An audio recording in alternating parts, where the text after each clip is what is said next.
Ako nagustuhan ni Christian, siguro sa ano, una sa look syempre. Kasi nagkita kami parang, yun na din yung time na nag-chat siya agad sa akin. So, syempre bilang hindi naman agad-agad makikilala mo yung tao. So, yun talaga yung una ko naisip. Feel ko talaga sa looks. Tapos, sumunod na yung mabait. At saka, mahilig kasi siya sa sa tawag dito, malambing na tao. Do you promise to raise up your children in the fear and knowledge of God according to the Bible? 80.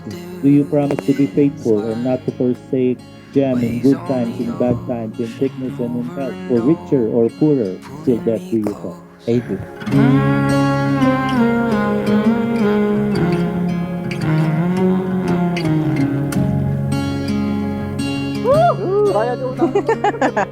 Brian. Dexter. And all through the windows it feels like sun breaking and soldering through every wall that stood so tall. What have I gotten into? 'Cause I feel like Hi, Bebe. I hope you like this gift. Alam ko matagal mo nang gusto ng ganito, so here it is. I know this will fuel your endless creativity and will keep you entertained. I love you so much, Bebe.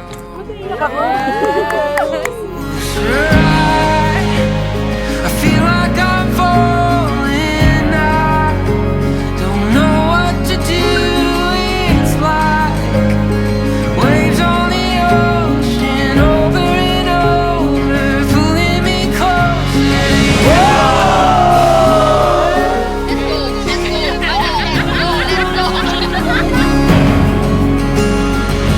Iris. Ay, thank you, Bes.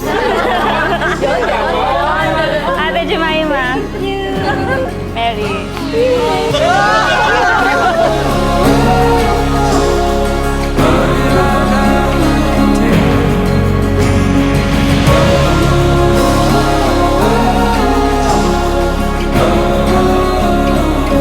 Sobrang inantay ko din tong araw na to na ikakasal tayo. Mas excited ako kasi after ng kasal kasi alam ko na makakasama na kita. Makakasama na kita ng habang buhay. Ito na yung big day namin. Tagal namin itong pinagplanuhan at tinintay. At thanks God kasi malapit. Ito na, malapit na mangyari. Matapos itong araw na ito. Malapit na matupad yung pangarap namin. Be, sa araw na ito, I pledge to be faithful to you, to honor and respect you, and to submit to you as my spiritual leader as Christ commands me. I promise to be a godly wife to you and godly mother to our children. Jem, Bebe, ito na yon yung araw natin. No? Enjoy lang natin to. Tapos, pagkatapos nito, magagawa na natin yung mga plano natin. Mga kumain sa labas, ganyan, samji. See you later, mamaya. I love you.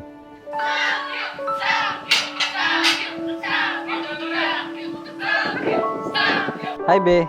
First of all, I want to say I love you. Kung una, di ko alam ano ibibigay sa'yo, pero alam ko na gusto mo. Binigay ko sa'yo to kasi deserve mo to and gusto ko din mag-thank you sa lahat ng time and sacrifices mo para sa akin. I love you ulit, Be. Mahal na mahal kita.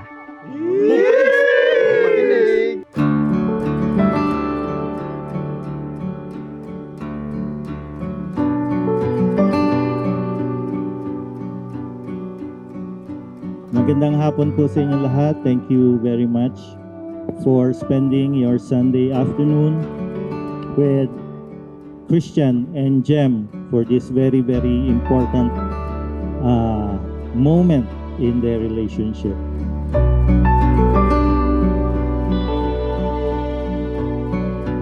Iyak na naman ako. Hindi ako sa lahat. Thank you sa lahat. And ito na yung araw na malapit na yung mag-start ako ng bagong life kasama si Christian. Pero sobrang nagpapasalamat ako sa lahat ng tinulong niyo sa akin, binigay niyo sa akin. Kasi lahat yun.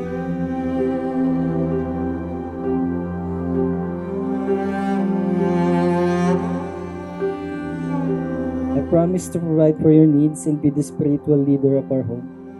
and be a godly example to you and our children. I promise to raise up our family in the fear and knowledge of God according to the Bible.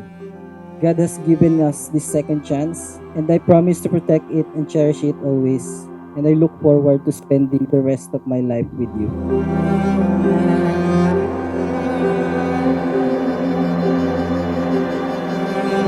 Marriage is of divine origin, meaning it is God Himself who ordained, instituted, and invented marriage for man.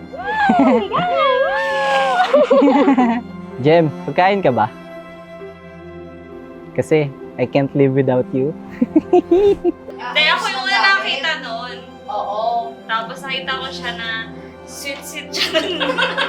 Kasi alala niya yung asawa niya. Oo, Nag-aayos grabe. ng projector.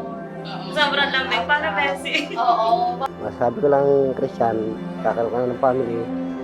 Sana magaya mo yung pagpapaano sa iyo. Tapos matapos mo magiging anak mo, ang asawa mo mamahalin mo. Sige, May, thank you. Thank you sa lahat. Thank you sa pag-aalaga. At lagi kong tatandaan yung mga payo mo sa akin. Thank you, thank you. Sa lahat ng mga tinuro mo sa akin, yan, salamat. Gagayain ko lahat ng mga galawan mo.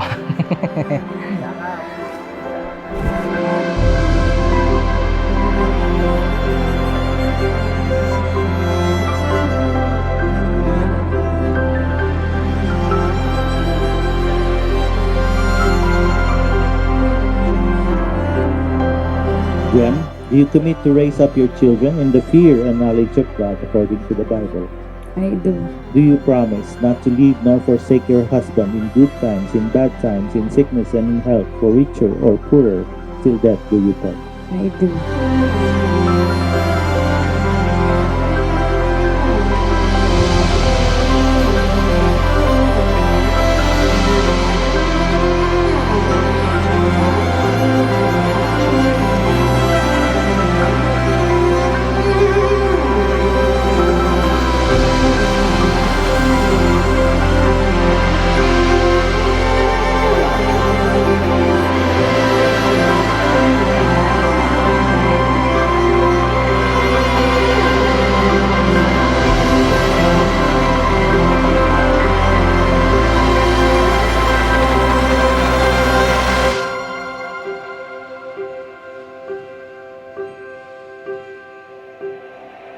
I promise to do all it takes to bring out the best in you.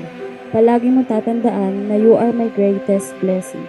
Mahal na mahal kita today, tomorrow, and always.